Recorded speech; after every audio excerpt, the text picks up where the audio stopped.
जनता बोले राजमहल में स्वागत है। देखिए किस तरीके से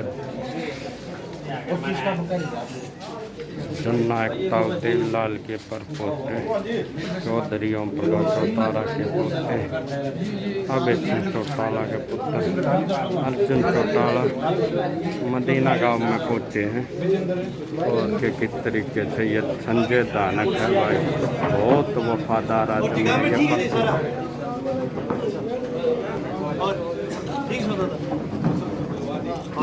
में। ठीक है जी, राजी जो अपने सारे पुराने ही सारे पापा आगे हैं। ठीक है, उसको थे अब कुछ अपने आप आएंगे। चलो बढ़िया, सारे ठीक देखिए किस तरीके से आशीर्वाद ले रही है।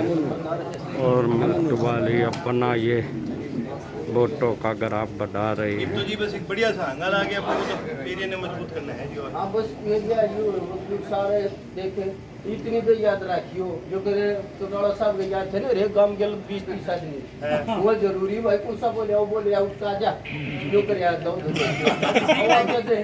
इतने तो 2 महीने अड़ी रहूंगा, सीख जाऊंगा जी सारे। हां जब बस याद तो भाई याद सीख रखियो। पहले तेरे नाम सीख लूंगा, फिर भाषा भी सीख लूंगा। सारे ताऊदेव लाल जी के जो तो बड़ी जी ताऊदेव लाल जी के से बोलो मुख्यमंत्री वगैरह मतलब पछाड़े अपन सब पता नहीं यार किमे चा पानी बापुर चौधरी ओम प्रकाश चौटाला जिंदाबाद जिंदाबाद जिंदाबाद। अभय सिंह चौटाला जिंदाबाद जिंदाबाद जिंदाबाद। इंडियन नेशनल लोकदल पार्टी जिंदाबाद जिंदाबाद जिंदाबाद। अर्जुन चौटाला जिंदाबाद जिंदाबाद जिंदाबाद। राम राम जी सारे ने। सबसे पहले तो जी मैं कहीं भी अपने किसी काम में जाऊं, किसी भी चौपाल पर जाऊं, मेरे को दादाजी ने एक चीज कह रखी है कि बेटा तू कड़े भी जाओगा तेरे को मेरी उम्र के मिलेंगे, तेरे बुजुर्ग मिलेंगे, गांव के मौजूद आदमी मिलेंगे, उन्हें सारे ने मेरी तरफ से राम राम जरूर दीजिए। तो जी चौधरी ओम प्रकाश चौटाला जी की तरफ से सारे ने राम राम, मेरे युवा साथियों ने मेरी राम राम। आपके बीच आ जाने का जी हमारा जो मेन मकसद है, जो कुछ मकसद आपसे दूर नहीं, आने वाले 1, 2, 3 महीने में कभी भी बड़ौदा में उपचुनाव आ सके। और मैं तो आपसे ये अपील लेके आया हूँ, खासकर मेरे जितने भी साथी है कि भी आप और भी साथी जोड़े और इंडियन नेशनल लोकदल जो भी अपने कैंडिडेट लेके आवेगी, आप इनेलो पार्टी ने अड़े तो मजबूत करके बड़ौदा हल्के ने मजबूत करने का काम करें। और उसका कारण है जी आपका और हमारा जो रिश्ता है वो पीढ़ियां का रिश्ता है। 32 साल आपने बड़े चोई साहब का और चोई साहब का साथ दिया, बीच में कई आए थे, हमने बागड़ी बागड़ी कह के आपसे दूर करके क्षेत्र की राजनीति करके, लेकिन चौधरी ओम प्रकाश चौटाला का हमेशा बड़ौदा हल्के से एक बहुत पुराना प्रेम रहा है। और इसका तो मैं आपने उदाहरण दूं तो उदाहरण की कोई कमी नहीं। उलाना गांव में देख लो शुगर मिल रहा लाग रखी, अपने कई गांव, एक कौन से गांव में लगाए थे इंजीनियरिंग कॉलेज, गुआना में अनाज मंडी सब्जी मंडी बढ़ाने का काम करा। उसके अलावा गांव ने लिंक रोड से जोड़ के गांव की फिरनी पक्की करके मंडिया तो सारे गांव ने जोड़ने का काम करा। इतना प्रेम उनको अपने हल्के से होया करता था। लेकिन ये 15 साल बीच में ऐसे आए कि ना तो चौटाला साहब आपके पास ज्यादा आ पाए और ना ही इनेलो पार्टी को आप उनका ज्यादा साथ दे पाए। लेकिन जी अपना रिश्ता आज भी उतना ही पुराना है। तो मैं तो आपसे ये अपील लेके आया हूँ कि आप इस रिश्ते ने वापस बढ़ावा। आज भी अगर आप देखोगे पूरे हरियाणा के अंदर किसाना की अगर कोई आवाज उठानी है तो केवल और केवल चौधरी ओम प्रकाश चौटाला और चौधरी अभय सिंह। जो कोरोना वाली महामारी आई थी, अपना तो सीजन एंड चल रहा था कणक का, पर यो बीजेपी के मंत्री कह गए कि ना भाई घर से बाहर ना कटियो, कोरोना है मर जाओगे, हाथ धो लो, मुंह धो लो और घर में बैठे रहो। 2 महीने कोई बीजेपी का नेता, कोई आदमी, कोई मंत्री कड़े बाहर निकलिया। जब ये कोरोना की महामारी थी, जब पीक सीजन था, किसान ने सबसे ज्यादा जरूरत थी, केवल और केवल एक आदमी पूरे हरियाणा की एक मंडी में फिर के आया है और वो आदमी है चौधरी अभय सिंह चौटाला।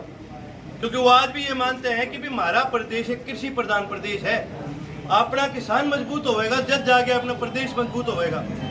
और ये सरकार बीजेपी की ऐसी है, ये ना केवल किसान को मारना चाहती है, किसान ने आर्थिक स्थिति से कमजोर और करना चाहती है। अब आपने सुना होगा 3 अध्यादेश आए थे, केंद्रीय सरकार ने काटे थे।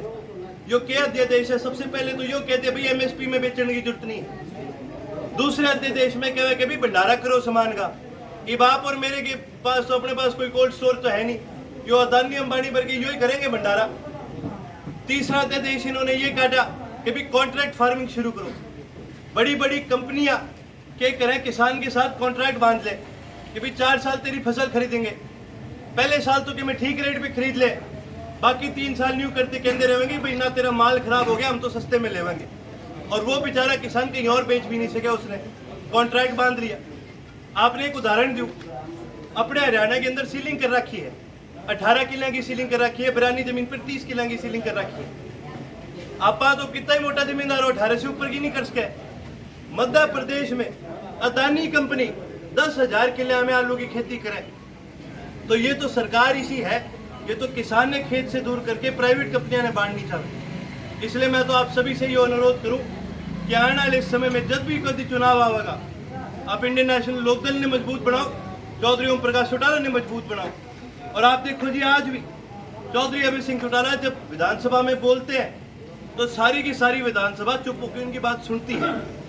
जब चौधरी अभय सिंह चौटाला कोई स्टेटमेंट देवे तो पूरे प्रदेश की प्रेस, पूरे प्रदेश का प्रशासन उनकी बात सुनता है, क्योंकि उन्हें बेरा है भाई ये सही आदमी है, ये गलत बात नहीं करेगा।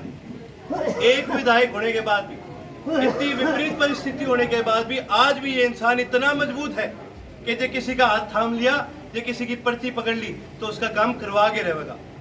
तो मैं तो आपने एक चीज कही, तो एक आदमी है 90 के बराबर, हम एक और विधायक बना दो, इस सरकार ने तो हम गोटे तले घेर देंगे।